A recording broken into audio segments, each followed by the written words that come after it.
வாழ்க்கை மலர்கள் நாள் ஒரு நற்சிந்தனை மார்ச் 10. இன்றைய சிந்தனை தலைப்பு அறிவின் எல்லை. எல்லை என்ற வார்த்தை அளவு என்பதை குறிப்பதாக கருதலாம். அறிவு என்பது தெய்வத்தையும் அறிவுன்றோம். அந்த தெய்வத்தினுடைய ஒரு பகுதியாக ஒவ்வொரு ஷடப்பொருள், ஜீவன், மனிதன் எல்லா இடத்துலையும் இயக்குவதற்கு காரணமாக இருக்கிறது. இயங்குவது அதுவே தான். அதைத்தான் அறிவுன்றோம். ஆனால் மனிதனில் அது 6வது அறிவு என்று சொல்லப்படுது. ஏன்னா தாவரம் போன்றவைகளுக்கெல்லாம் ஓரறிவுன்றோம். அப்புறம் 2 அறிவு, 3 அறிவு, 4 அறிவு, 5 அறிவு விலங்கினங்கள் வரைக்கும். ஆனால் அந்த 6வது அறிவுன்னு சொல்கிறது தான் மனிதனில் சிந்தனை ஆற்றலாக இருக்குது. இப்போ எத்தனையோ விஷயங்களை பிறந்ததுலேருந்து இந்த நிமிஷம் வரைக்கும் நம்ம தெரிந்து கொண்டோம். அவ்வளவு விஷயங்களை பார்த்திங்கன்னா எல்லாவற்றையும் அறியக்கூடிய அறிவு மனிதனில் இருக்குன்றாங்க. அதனால் அறிவுங்கிறதுக்கு எல்லையே கிடையாது. தெய்வத்துக்கும் எல்லையே கிடையாது. இப்போ இந்த ஒரு உடல்னு நம்ம எடுத்துக்கிட்டோம்னா அந்த உடலுக்கு ஒரு எல்லை இருக்குது, ஒரு வடிவம் இருக்கிறது இல்லையா? இவ்வளோ உயரம், இவ்வளவு கணத்தில் இருக்காங்க அப்படியெல்லாம் சொல்கிறோம் இல்லையா? அதுதான் வடிவம்னு சொல்லக்கூடியது, உருவம்னு சொல்லக்கூடியது, அதுதான் எல்லை. அந்த உடலுக்கு ஒரு எல்லையும் இருக்கிறது, ஒரு மையப்புள்ளியும் இருக்குது. எது மையப்புள்ளி? கருமையம். அந்த உடலை இயக்கக்கூடிய உயிர், அதுக்கு ஒரு மையம் இருக்குது, அதுதான் கருமையம். ஆனால் அதுக்கு ஒரு எல்லை இருக்கான்னு பார்த்தோம்னாக்கா அது எல்லையே கிடையாது. அது எங்கே வேணாலும் அந்த சூக்கும சரீரங்கிறது போய் வரும். அப்போது அந்த அறிவுன்றதுக்கு மையப்புள்ளியும் கிடையாது, சுற்றுவட்டமும் இல்லை, எல்லையும் கிடையாது. எங்கே வேணாலும் போகும். இப்போ எங்கே போய் முடியும்? எந்த ஒன்றும் ஆரம்பம்னு இருந்தால் முடிவுன்னு இருக்கணும் இல்லையா? முடிவு எங்கேன்னா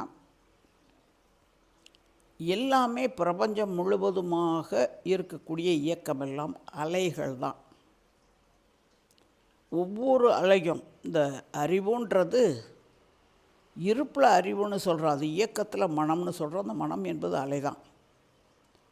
அது எங்கே போய் முடியுது அப்படின்னு பார்த்தோம்னா ஒரு எண்ணம் நமக்கு எழுகிறதுனாவே அது அலை தான். அது போகுது போகுது போகுது போயிட்டே இருக்கும். எங்கே வரைக்கும் போகும்? அது பாய்மப்பொருள் வேறு, இறைநிலை. தனக்குள்ளாக எல்லாவற்றையும் ஊடுருவ விடும், தான் எல்லாவற்றிலையும் ஊடுருவக்கூடியது. பெரிய பொருளில் போய் தான் சிறிய பொருள் மோதி நிற்க முடியும். அதனால் அந்த மனித அறிவு என்பதற்கு ஒரு எல்லையே கிடையாது. அது பாட்டுக்கு போயிட்டே இருக்கும். எங்கே போய் நிற்கும்னா பிரபஞ்சத்தை எல்லாம் கடந்து இருக்கக்கூடிய அந்த சுத்தவெளி பேரறிவு நிலை இருக்கே, அங்கே போய் மோதி அங்கே தான் நிற்கும். இப்போ இந்த அறிவுன்றதுக்கு ஒரு எல்லையே கிடையாது. அது மாதிரி அதுக்கு ஒரு உதாரணத்தை இன்றைக்கி மகரிஷி சொல்கிறார். ஏன்னா மனிதனில் எல்லாவற்றையும் அறியக்கூடிய அறிவாக இருக்குது. ஆனால் அது குறையறிவாக இருக்கிறதுனால தான் நம்ம எதையும் உணர்ந்து கொள்ள முடியல. இப்போ இறைநிலையே நானுமாக ஆகியிருக்கிறதுங்கிற அந்த இறை இணைப்புக்கு போய் பழகிட்டோம் அப்படின்னம்னா எல்லாவற்றையும் அறியக்கூடிய அறிவுங்கிறதுனால எல்லாமே நமக்கு துலாம்பரமாக மனதுக்கு புலப்படும். எதுக்கு அப்படி புலப்படணும் அப்படின்னா சாதகம் பாதகம்னு 2 விஷயம் இருக்குதே இந்த பிரபஞ்சத்தில் எல்லாமே. இப்போ நமக்கு சாதகமாக இருக்கக்கூடியதையெல்லாம் நம்ம பயன்படுத்தி கொள்ளலாம், பாதகமாக இருக்கிறதையெல்லாம் நம்ம விலக்கி விடலாம் இல்லையா? அதுக்காகத்தான். இப்போ எல்லாவற்றையும் அறியணும். அந்த சமயத்தில் மனம் விரியவும் வேணும். மனம் விரியாததுனால தான் எல்லை கட்டி ஒரு குறிப்பிட்ட அளவுக்கு மட்டுமே செயல் செஞ்சு பழகிட்டான் மனுஷன். அதனால் அது குறையறிவாக இருக்குன்றார். அதுக்கு ஒரு உதாரணம் சொல்கிறார் பாருங்கள். ஒரு அலுவலகம்னு எடுத்துக்கிட்டோம்னா அதுக்கு ஒரு மேலாளர்னு இருக்கார். பல பிரிவுகள் வச்சுருக்கோம். அதில் ஒவ்வொன்றுக்கும் ஒவ்வொரு மேற்பார்வையாளர்னு ஒருத்தர் இருப்பார். ஒரு 10 பேர் 20 பேர் ஒரு அமைப்பில் வேலை செய்கிறாங்க. அப்படிங்கும்போது அத்தனை பேருடைய வேலையையும் மேற்பார்வை பார்த்து மேலொப்பம் பெற்று அந்த வேலைகள் சரியான முறையில் நடைபெறுவதற்கு உதவியாக இருக்கிறவங்க தான் அந்த மேற்பார்வையாளர்களும் மேலாளர்கள்னு சொல்லக்கூடியவங்க. அதுக்கு தான் ஒரு சுருக்கமாக ஒன்று சொல்லுவாங்க, தலைவனாக இருக்கணும்னு நினைக்கிறவங்க முதல்ல தொண்டனாகவும் இருக்க பழகணும்பாங்க. அது மாதிரி எடுத்த உடனே மேலாளர் பதவியோ அந்த மேற்பார்வையாளர் பதவியோ கிடைச்சிட்றதில்ல. ஏன்னா அந்த சின்ன சின்ன வேலைகளை செஞ்சு அதில் இருக்கக்கூடிய அனுபவங்களை எல்லாம் அவங்க தெரிஞ்சுக்கிட்டு ஒரு அமைப்பு, ஒரு நிர்வாகம் அப்படிங்கிற இடத்துல போகிறோம்னா அந்த வேலைகளெல்லாம் தெரிஞ்சுக்கிட்ட பிறகு தான் அதுக்கு மேல்நிலையில் இருக்கக்கூடிய அந்த சூப்பர்வைசர் வேலையோ அல்லது மேனேஜர் வேலையோ பார்க்க முடியுங்கிறாங்க. அது ஏன் அப்படின்னா எல்லா வேலையும் நம்ம கரெக்ட் பண்ணி தெரிஞ்சுக்கணுமே. ஆனால் ஒன்று மட்டும் ஒரு செக்ஷன் கிளார்க் மட்டும் இருக்கார் ஒரு அமைப்பில் அப்படின்னா அவருக்கு உரிய வேலை என்னமோ அதை மட்டும் தான் பார்ப்பார். இப்போ நானும் ஒரு அரசு அலுவலராக இருந்தாலும் என்னை முதல்ல அப்பாயின்மெண்ட் பண்ணும்போது டவுன் பிளானிங் செக்ஷனில் போட்டாங்க, கட்டட பிரிவுன்னு. எனக்கு அதை தவிர வேறு ஒன்றும் அக்கௌண்ட்ஸ் பிரிவில் தெரியாது, வரி பிரிவில் ஒன்றும் தெரியாது. இன்னும் எத்தனையோ சுகாதாரத்துறைன்னு இருக்குது, எத்தனையோ துறைகள் இருக்காங்க எல்லாம். அதெல்லாம் எனக்கு தெரியவே தெரியாது. என்னோடய செக்ஷனில் எனக்கு என்ன வேலை இருக்கோ அது மட்டும்தான் எனக்கு தெரியும். அது மட்டுமே தெரியும். அப்படிங்கும்போது இதர விஷயங்கள் தெரியாது. ஆனால் எல்லாத்தையும் அறியக்கூடிய அறிவு இருக்குங்கும்போது நம்முடைய முயற்சி. இப்போ நான்லாம் அந்த காலத்தில் என்னுடைய வேலையை மட்டும் நான் செய்ய மாட்டேன். என்னுடைய வேலையை செஞ்சுட்டு ஃப்ரீயாக இருக்கிற நேரம்லாம் அந்த செக்ஷனில் என்ன வேலை, இந்த செக்ஷனில் என்ன வேலை, இங்கே என்ன செய்கிறாங்க, அவங்களுக்கு போய் ஃப்ரீயாக ஏங்க நான் ஏதாவது ஹெல்ப் பண்ணட்டுமா, நான் ஏதாவது உதவி செய்யட்டுமா, இதன் மூலமாக நம்ம அனுபவத்தை பெருக்கிக்கிறோம். ஏன்னா இன்றைக்கு பார்த்தோம்னா எந்த அமைப்புலையும் எனக்கு ஒன்று தெரியும்னா அதை மட்டும்தான் செய்வாம்போம். இப்போ நம்ம ஆழியார் அறிவு திருக்கோயிலே நான் பல ஆண்டுகள் பார்த்துருக்கேன். ஒரு மாவாட்டுறவங்கன்னா மாவை மட்டும் ஆட்டிக்கிட்டே இருக்கணும் காலையிலேருந்து பொழுத வரைக்கும். காய் வெட்டணும்னா காய் மட்டும் வெட்டிக்கிட்டே இருக்கணும். அவங்களுக்கு வேறு ஒன்றுமே தெரியாதுன்ற மாதிரி ஆக்கிடுறாங்க. அதுபோல் அந்த சிற்றறிவுக்குள்ளே கொஞ்சம் கொஞ்சம் தான் வச்சுக்கிட்டு இருக்கோம். அது ஒரு உதாரணத்துக்கு சொல்கிறார் மகரிஷி. ஒரு வேலையை கற்றுக்கிட்டோம்னா அதை மட்டுமே செஞ்சுட்டு இருந்தோம்னா இதர விஷயங்கள் தெரியாது. அதனால தான் நமக்கு கல்வித்துறையில் வரும்போதே ஜென்ரல் நாலேஜ், பொது அறிவுங்கிறதுக்கு நீங்கள் நிறைய விஷயங்கள் மனம் விரிஞ்சு எல்லா பக்கமும் உங்களுடைய அனுபவங்களை நீங்கள் பெருக்கிக் கொள்ளணும்.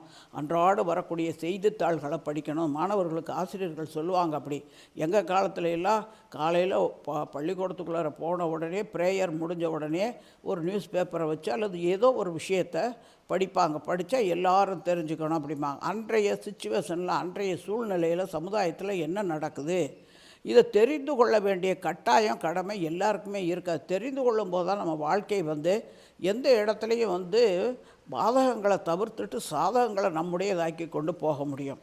இதெல்லாம் ஒவ்வொரு மனிதர்லேயும் அந்த அறிவுங்கிறது விரிந்து கொண்டே இருக்கணும். அப்படி சில வியாதியின் காரணமாக சில குழந்தைகள் பிறக்கும்போதே அந்த மாதிரி ஸ்பெஷல் குழந்தைகள்ங்கிற மாதிரி, சிறப்பு குழந்தைகள்ன்ற மாதிரி ஒருத்தருடைய வயதுக்கு தகுந்த மாதிரியான வளர்ச்சியும் இருக்காது, அறிவு வளர்ச்சியும் இருக்காது, குழந்தை பருவமாகவே இருப்பாங்க. அப்படி இல்லாமல் சாதாரணமாக எல்லா மனிதர்களுமே எல்லாவற்றையும் அறிந்து கொள்ளக்கூடிய அறிவு இருக்குங்கும்போது அந்த இறை இணைப்பில் இருந்தோம் அப்படின்னம்னா இந்த பொருள்துறை பற்றிலிருந்து, இந்த உலகியல் பற்றிலிருந்து மனிதன் விடுபடும் போது தான் எல்லாவற்றையும் அறியலாம். அப்போ நம்ம ஒரு காரியம் செய்கிறோம் அப்படிங்கும்போது அந்த காரியத்தில் எந்த இடத்துலையும் சுணக்கம் இல்லாமலோ தவறுகள் நேராமலோ விளைவு நம்ம நினைக்கிற மாதிரி ஒரு திருப்தி அமையிற மாதிரியும் முடிவு இருக்கும். அப்படி இல்லை. இப்போ ஒரு உதாரணத்துக்கு எடுத்துக்கிட்டோம்னா, முன்னையெல்லாம் சாதாரணமாக விறகு அடுப்பை வச்சுக்கிட்டு எரித்தாங்க. அதுக்கப்புறம் கேஸ் அடுப்புனாங்க. இப்போ கரண்ட் அடுப்புன்னு வந்துச்சு. பல வகையில் எரிபொருளுக்கு என்னென்னவோ பண்ணுறாங்கன்னு வச்சுக்கோங்க. இந்த ஒன்று மட்டும்தான் எனக்கு தெரியும் அப்படின்னாக்கா, அடுத்தது அது ஆரம்பம் மட்டும் தெரியும், முடிவு தெரியும். ஆன் பண்ணி அடுப்பை போட்டுடுறாங்க, இண்டக்ஷன் ஸ்டவ். எனக்கு ஆஃப் பண்ண தெரியாது அப்படின்னாங்கன்னா என்ன பிரயோஜனம்? அது பாட்டுக்கு எரிஞ்சிக்கிட்டே இருக்கிறதா? எவ்வளோ நஷ்டம் கஷ்டம் ஏற்படும். ஆன் பண்ண தெரியும் போதே ஆஃப் பண்ணவும் பழகிக்கணும் இல்லையா? இது தெரியணும் ஒவ்வொருத்தருக்கும். அந்த மன விரிவின் மூலம் நான் என்னை ஆன் பண்ண மட்டும்தான் சொல்லியிருக்காங்க. அதனால் நான் ஆன் பண்ணிட்டேன்னு போயிட்டா திருப்பி ஆஃப் பண்ணுறதுக்கு அவங்களே போட்டவங்க யாரோ அவங்கள தான் ஆஃப் பண்ணுறதா? அப்படி கூடாது. எல்லாரும் எல்லா விஷயத்தையும் தெரிந்து கொள்ளக்கூடிய அறிவு இருந்தும் கூட அது எல்லை கட்டி இந்த உடல் என்ற எல்லைக்குள்ளற தான் என்ற தன்முனைப்பிலேயே வாழ்ந்து பழகிட்டா மனுஷன். அதனால தான் வாழ்க்கையிலேயே சிக்கல்கள், நமக்கு ஏதாவது ஒரு சங்கடம் வருது, ஒரு சிக்கல் வருது, அது உடலுக்கோ மனதுக்கோ அல்லது தொழிலுக்கோ அல்லது குடும்ப அமைதிக்கோ எந்த இடத்துல ஒரு சிக்கல் வருதுனாலும் நம்ம அறிவில் கட்டியிருக்கிற எல்லை தான் காரணம். அந்த எல்லையை உடைச்சி விட்டு எல்லாவற்றிலும் இறைநிலையை காணக்கூடிய அந்த பக்குவம் ஒவ்வொரு மனிதருக்கும் பெறணுங்கிறதுக்காகத்தான் மகரிஷி பிரம்மஞானம்ங்கிற ஒரு பயிற்சி திட்டத்தையே வகுத்தார். எல்லா பொருள்களிலும் என்னை காண வல்லவன் எவனோ அவனை விட்டு நான் பிரிவதில்லை, என்னை விட்டு அவன் பிரிவதில்லைங்கிற கீதா வாக்கியத்தை நம்ம திரும்ப திரும்ப திரும்ப சொல்லிக்கிட்டு இருந்தாலும் அதை ஆத்மானுபவமாக பெறுவதற்கு தான் பிரம்மஞான தவங்கிற ஒரு தவத்தை கூட மகரிஷி வடிவமைச்சு கொடுத்துருக்கார்.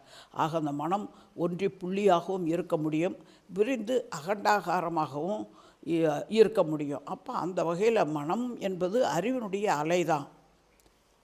அப்போது கடலும் அலையும் போன்றது உயிரும் மனமுங்கிறோம். இப்போ மனம் என்பது அனுபவங்களுடன் கூடிய காந்த களம்தான். அது எங்கே வேணாலும் போகும். இப்போ நம்ம இங்கே உட்காந்துக்கிட்டு இருக்கிறோம், அந்த உடலை தூக்கிக்கிட்டு பொள்ளாச்சி போகணும்னு நினச்சோம்னாக்கா ஒரு அரை மணி நேரம் 1 மணி நேரம் நடந்தாலும் போய் சேர மாட்டோம். எப்படியும் குறைஞ்சது ஒரு 4 மணி நேரம் 3 மணி நேரமாவது நடக்கணும். அது நடக்கிற வேகத்தை பொறுத்து. ஓட்டமும் நடையுமா போகிறவங்க கூட சீக்கிரமாக போயிடுவாங்கன்னு வைங்க. ஆனால் அதே ஒரு கார்லேயோ பஸ்ஸுலேயோ போனோம்னாக்கா விரைவில் ஒரு 20 நிமிஷத்தில் கூட போயிட முடியும். அதுபோல் இந்த உடலை தூக்கிட்டு போகிறதுக்கு ஒரு எதில் போனோம்னாலும் அங்கே போய் சேரணும்னாக்கா 20 நிமிஷம் ஆகுது, அரை மணி நேரம் ஆகுது, 1 மணி நேரம் ஆகுது, 4 மணி நேரம் ஆகுதுன்றோம்.